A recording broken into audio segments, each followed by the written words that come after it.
ওই ব্যক্তির জন্য তিরস্কার, ওই ব্যক্তির জন্য নিন্দা, ওই ব্যক্তির জন্য ধিক্কার, ওই ব্যক্তির জন্য লানাত, ওই ব্যক্তির নাম ধুলাই মলিন হোক যেই ব্যক্তি রমাজান মাসকে পেল এবং রমাজান মাস তার কাছ থেকে আস্তে আস্তে আস্তে বিদায় নিল, অথচ সে তার জীবনের গুনাহকে মোচন করে নিতে পারল না।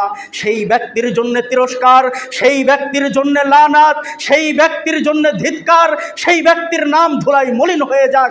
আল্লাহ রাসূল সাল্লাল্লাহু আলাইহি ওয়াসাল্লাম খুব কঠিনভাবে হুঁশিয়ার করে গোটা পৃথিবীর মানুষকে জানিয়ে দেবে। সম্মানিত সমবেত মসজিদের মুসল্লিবৃন্দ, রমজান মাস এটি সাধারণ মাস নয়। এই মাসকে বলা হয় শাহরুল কোরআন, কোরআন নাজিলের মাস। এই মাসকে বলা হয় শাহরুত তাকুয়া, তাকুয়া অর্জনের বিশেষ মাস। এই মাসকে বলা হয় শাহরুল জান্নাহ, জান্নাতের পথ নিশ্চিত করে নেওয়ার বিশেষ মাস। এই মাসকে বলা হয় শাহরুর রহমান, আল্লাহ রাব্বুল আলামিনের বিশেষ রহমতের মাস। এই মাসকে বলা হয় শাহরুল আল মাগফিরাহ, আল্লাহ সুবহানাহু ওয়া তাআলার কাছে বিশেষ ক্ষমা লাভের মাস। এই মাসকে বলা হয় শাহরুল আন নাজাত, জাহান্নাম থেকে মুক্তি পাওয়ার বিশেষ একটা মাস।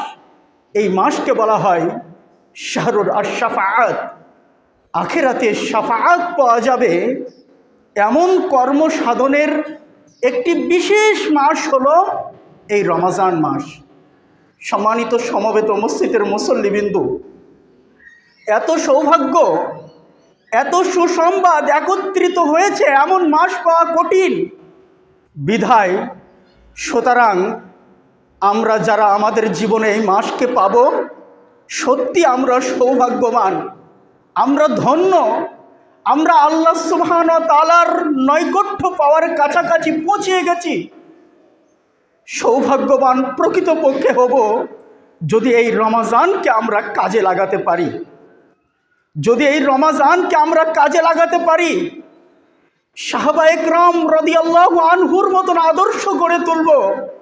সাহাবা একরাম রাদিয়াল্লাহু আনহু এই পবিত্র রমজান মাস আসার জন্য তারা প্রায় 6 মাস যাবৎ আল্লাহ সুবহানাহু ওয়া তাআলার কাছে ক্ষমা চাইতেন।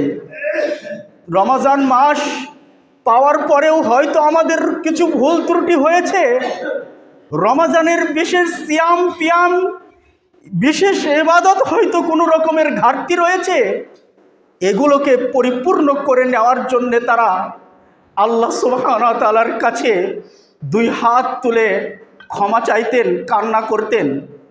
আবার বাকি 6টা মাস তারা আল্লাহ সুবহানাহু ওয়া তাআলার কাছে আশা ব্যর্থ করে কান্না করতেন যে আবার যেন এই রমজানকে আমরা পাই এবং রমজানকে পেয়ে যেন আমরা সত্যিকারের ভাবে উপকৃত হতে পারি। সম্মানিত উপস্থিতি, এই মাস হলো কোরআন নাজিলের মাস।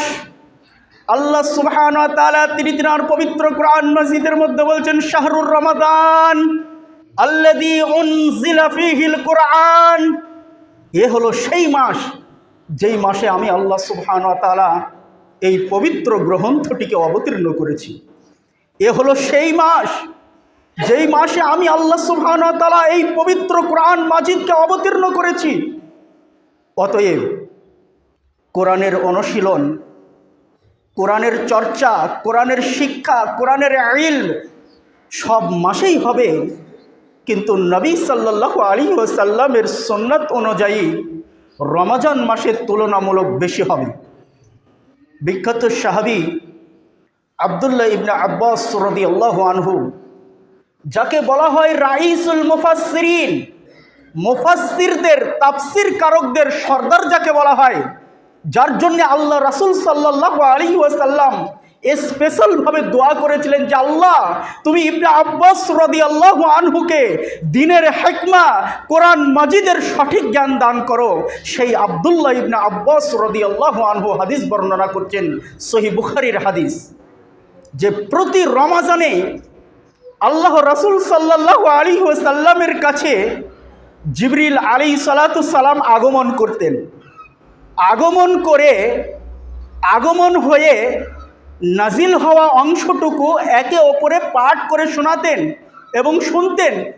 এটি ছিল রমজান মাসে তার বিশেষ ইবাদত। অতএব প্রিয় মুসলিম ভাই ও বোন, প্রিয় মুসলিম বাবজি ও ভাইরা, আসতেছে সেই পবিত্র কোরআন নাজিলের মাস। এই মাস হলো আশ-শাহরুত তাকওয়া। আল্লাহ সুবহানাহু ওয়া তাআলা বললেন, ইয়া আইয়ুহাল্লাযীনা আমানু কুতিবা আলাইকুমুস সিয়াম কামা কুতিবা আলাল্লাযীনা মিন ক্বাবলিকুম লাআল্লাকুম তাত্তাকুন। ওহে যারা ঈমান এনেছো, আমি তোমাদের উপর রোজাকে, সিয়ামকে ফরজ করেছি যেমন তোমাদের পূর্বের মানুষদের উপর ফরজ ছিল, যাতে তোমরা মুত্তাকি হতে পারো, যাতে তোমরা পরহেজগার হতে পারো, যাতে তোমরা তাকওয়াবান্ধ হতে পারো, যাতে তোমরা তোমাদের জান্নাতের পথকে নিশ্চিত করে নিতে পারো, যাতে তোমরা জাহান্নাম থেকে বাঁচতে পারো, যাতে তোমরা গুনার সাগরে হাবুডুবু খাচ্ছ সেই গুনার সাগর থেকে যাতে তোমরা উঠে আসতে পারো, যাতে তোমরা তোমাদের ঈমানের প্রকৃত স্বাদ পেতে পারো। এই জন্য আমি দিয়েছি রমজান মাস। সুবহানাল্লাহ। কারণ ঈমানের প্রকৃত স্বাদ আস্বাদন সেই ব্যক্তি করে। সহিহ মুসলিমের একটি হাদিস আছে, 44 নম্বর হাদিস, মিসকাতের মধ্যে পাবেন 9 নম্বর হাদিস।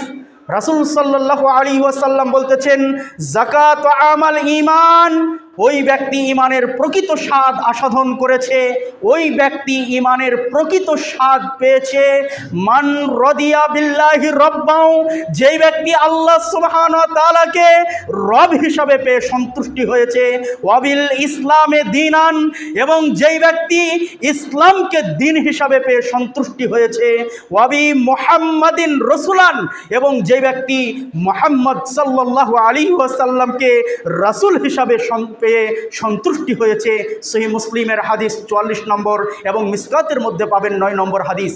সম্মানিত উপস্থিতি, তাহলে দেখুন, রব হিসাবে আল্লাহকে পেয়ে, দিন হিসাবে ইসলামকে পেয়ে, নবী বা রাসূল হিসাবে মুহাম্মদ সাল্লাল্লাহু আলাইহি ওয়াসাল্লামকে পেয়ে যেই ব্যক্তি সন্তুষ্টি, ওই ব্যক্তি ঈমানের প্রকৃত স্বাদ আস্বাদন করেছে।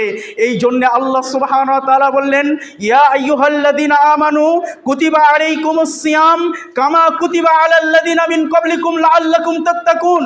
আশা করা যায় সিয়াম পালনের মাধ্যমে তোমরা মুত্তাকি হতে পারবে, আর মুত্তাকি হলে আপনাদের জন্য জান্নাত নিশ্চিত হবে। এই জন্যই তো রমজান মাস হলো জান্নাতের একটি বিশেষ মাস। সহিহ বুখারীর একটি হাদিসে এসেছে, যখন রমজান মাস শুরু হয়, যখন রমজান মাস শুরু হয়, ইজা দাখালা রমজান, যখন রমজান মাস শুরু হয়, ফুতিহাত আবওয়াবুল জান্নাহ, জান্নাতের সমস্ত দরজাগুলোকে খুলে দেওয়া হয়। বিশেষ করে জান্নাতে এমন একটা দরজা যাকে বলা হয় আর রায়্যান, সেই রায়্যান দিয়ে শুধু সিয়াম পালনকারী ব্যতীত অন্য কেউ প্রবেশ করতে পারবে না। সেই জান্নাতটা এমন একটা জান্নাত, শুধুমাত্র যারা সিয়াম পালন করবে তাদের জন্য আমি আল্লাহ সুবহানাহু ওয়া তাআলা স্পেশাল জান্নাত রেডি করে রেখে দিয়েছি। সিয়াম পালনকারী ব্যতীত অন্য কোনো মানুষ সেখানে প্রবেশ করতে পারবে না। সম্মানিত দিনী ভাই, সেই সুযোগটাও নেওয়ার সুযোগ হচ্ছে রমজান মাস। এই জন্যে রমজান মাস হলো বিশেষ রহমতের মাস। শুধু প্রথম 10 দিন রহমত নয়, অনেক আলেম ওলামা বলে থাকে প্রথম 10 দিন রহমত, দ্বিতীয় 10 দিন মাগফিরাত, তৃতীয় 10 দিন ক্ষমা। কিন্তু আল্লাহ রাসূল সাল্লাল্লাহু আলাইহি ওয়াসাল্লাম বলতেছেন, সহিহ বুখারীর হাদিস, গোটা মাসটাই হলো বিশেষ রহমতের মাস। কারণ দলিল, কারণ রাসূল সাল্লাল্লাহু আলাইহি ওয়াসাল্লাম আবারও বলতেছেন, ইজা দাখালার রমাজান, যখন রমজান মাস কাছাকাছি চলে আসে, যখন রমজান মাস শুরু হয়, ফুতিহাত আবওয়াবুর রাহমা, তখন আল্লাহ সুবহানাহু ওয়া তাআলার বিশেষ রহমতের দরজা সমূহগুলোকে খুলে দেওয়া হয়। সুতরাং বোঝা যাচ্ছে গোটা মাসটাই হলো বিশেষ রহমতের মাস, গোটা মাসটাই হলো বিশেষ রহমতের মাস। এই জন্যে রাসূল সাল্লাল্লাহু আলাইহি ওয়াসাল্লাম একদিকে বললেন, এই জন্যে রাসূল সাল্লাল্লাহু আলাইহি ওয়াসাল্লাম একদিকে বললেন রমাজানে গুনাহ মাফের তিনটা অফার আল্লাহ সুবহানাহু ওয়া তাআলা আপনাকে আমাকে দান করেছেন। প্রথম অফার সহিহ বুখারী, মান সামা রমাজানা ঈমানান ওয়া ইহতিসাবান গুফিরা লাহু মা তাকাদ্দামা মিন যামবি। যেই ব্যক্তি ঈমানের সাথে সওয়াবের আশায় রমাজান মাসের গোটা রমাজান মাসে সে সিয়াম পালন করে, আমি আল্লাহ সুবহানাহু ওয়া তাআলা তার অতীতে যত গুনাহ ছিল সব গুনাহকে মোচন করে দেব, বলুন সুবহানাল্লাহ। দ্বিতীয় অফার, মান কামা রমাজানা ঈমানান ওয়া ইহতিসাবান গুফিরা লাহু মা তাকাদ্দামা মিন যামবি। যেই ব্যক্তি ঈমানের সাথে সওয়াবের আশায় তারাবির সালাত আদায় করে, তার জন্য আমি আল্লাহ সুবহানাহু ওয়া তাআলা অতীতের সকল গুনাহকে মাফ করে দেব, সুবহানাল্লাহ।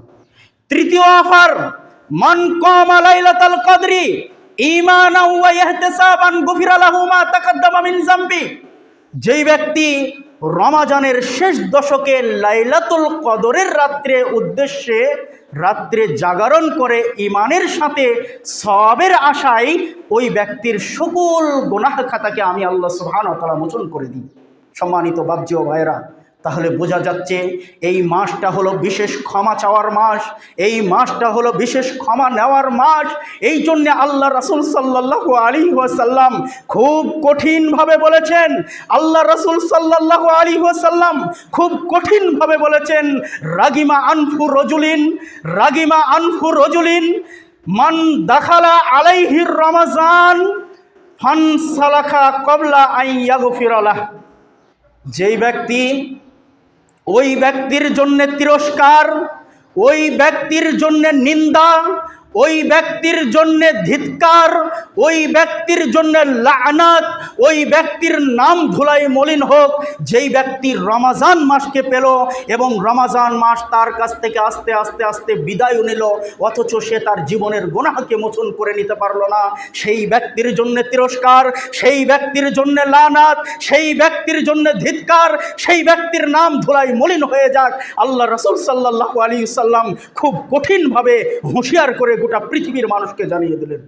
সম্মানিত দিনী ভাই, তাহলে এ হাদিস থেকে বোঝা যাচ্ছে রমাজান মাস হলো ক্ষমা লাভের মাস, রমাজান মাস হলো আমাদের পাপের গুনাহগুলোকে ঢেকে দেওয়ার মাস, রমাজান মাস হলো জান্নাত নিয়ে নেওয়ার মাস, রমাজান মাস হলো বিশেষ রহমতের মাস, রমাজান মাস এমন একটা মাস যেই মাসে আল্লাহ সুবহানাহু ওয়া তাআলা শয়তানগুলোকে জিঞ্জির দ্বারায় বেঁধে রেখে দেয়, সেই হলো রমাজান মাস। এটা গোটা মাসটাই হচ্ছে বিশেষ রহমতের মাস।